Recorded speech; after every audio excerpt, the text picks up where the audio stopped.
cuando los hercios lo eran todo e Intel quiso fabricar un Pentium 5 capaz de llegar a los 7 GHz. La historia y la evolución de los procesadores han estado marcadas por diferentes fases. A principios del año 2000 vivimos la carrera de los hercios, que fue sin duda una de las más interesantes y de las más controvertidas, porque en ella Intel apostó por mejorar el rendimiento recurriendo de forma drástica a la fuerza bruta, en vez de a los cambios a nivel de arquitectura. Esa no es la mejor manera de mejorar el rendimiento de un procesador, porque dispara el consumo y el calor generado, con los problemas de estabilidad y de vida útil que esto supone para el silicio. Crear una nueva arquitectura que mejore el IPC puede hacer que un procesador rinda mucho mejor que otro a pesar de tener frecuencias mucho más bajas, una realidad que ya hemos visto en generaciones anteriores y también en generaciones actuales. Os pongo un ejemplo de cada. El AMD Athlon 64 con una velocidad base de 2 GHz era capaz de ofrecer un rendimiento igual o superior al de los Pentium 4 de su generación funcionando a 3 GHz o más. En la generación actual, un Ryzen 7 7800X3D funcionando a 4,7 GHz es capaz de superar en juegos a un Intel Core i9 14900K funcionando a 5,8 GHz. Intel Texas y la promesa de los 7 GHz. Muestra del Pentium 5 fallido de Intel. Wikipedia. El anuncio de Intel Texas se hizo en 2003, un momento en el que AMD le estaba ganando la partida al gigante del chip con sus Athlon 64. Los Pentium 4 trabajaban a frecuencias elevadas, pero no eran rivales para los chips de AMD, que ofrecían un valor muy superior en términos de eficiencia, y que además destacaron por ser los primeros chips de consumo general compatibles con 64 bits.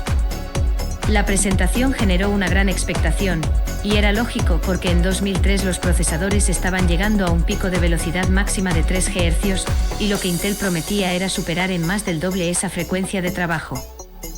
Sobre el papel era impresionante, pero en la práctica era imposible.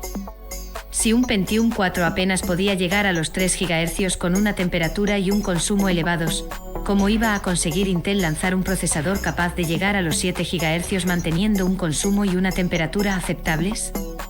No había manera con los recursos de la época.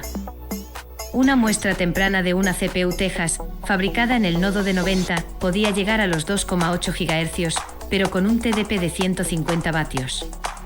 Estaba claro que llegar a los 7 GHz iba a ser imposible, pero Intel decidió seguir intentándolo y retrasó su lanzamiento a 2005, una fecha en la que ya carecía de sentido porque se colocaba a las puertas de los Core 2 Duo. En 2004 el proyecto fue cancelado, y en Intel pusieron fin a la loca era de la carrera de los hercios capitaneada por la arquitectura NetBurst, y lo apostó todo a la arquitectura con ROE, base de los Core 2 Duo y Core 2 Quad. Ya sabemos que fue un enorme éxito, y que jugó papel clave en la estandarización de la computación multihilo en el mercado de consumo general. Intel y AMD han abandonado la carrera de los hercios. Hoy más que nunca está claro que los hercios no son lo más importante. Por esa razón la carrera de los hercios ya no es una prioridad.